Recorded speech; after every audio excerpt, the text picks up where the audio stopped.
আসসালামু আলাইকুম, সবাইকে স্বাগতম রিসান্স ফ্যামিলিতে। আজকে আমি দেখাবো পেশোয়ারি বিফ রেসিপি।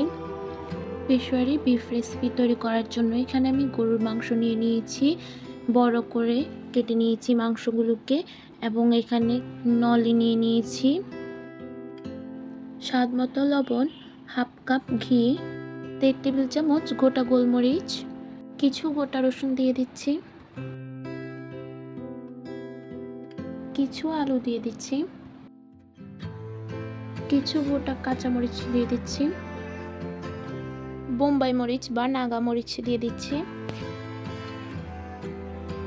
কিছুক্ষণ এগুলোকে এভাবেই নেড়ে চেড়ে কষিয়ে নিব। কিছু আদা কুচি দিয়ে দিচ্ছি, গোটা টমেটো এবং গোটা পেঁয়াজ দিয়ে দিচ্ছি,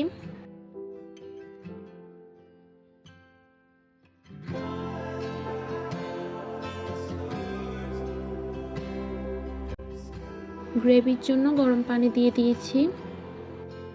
মাংসগুলো সিদ্ধ হওয়ার জন্য এবং রান্না হওয়ার জন্য এখন ঢেকে দিয়েছি। এখন 2 ঘন্টা পরে দেখাচ্ছি। আমি এর ভিতরে কয়েকবার নেড়ে দিয়েছিলাম। মিডিয়াম টু লো আঁচে 2 ঘন্টা এগুলোকে এভাবেই রান্না করে নিয়েছি। দেখুন মাংসটা সিদ্ধ হয়ে গিয়েছে।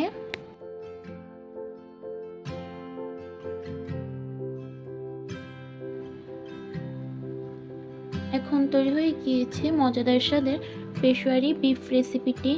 যারা আমার ইউটিউব চ্যানেল থেকে দেখছেন তারা অবশ্যই লাইক, কমেন্ট এবং সাবস্ক্রাইব করে দেবেন ইউটিউব চ্যানেলটি, এবং যারা ফেসবুক পেজ থেকে দেখছেন তারা লাইক, কমেন্ট, শেয়ার করে দেবেন। আসসালামু আলাইকুম।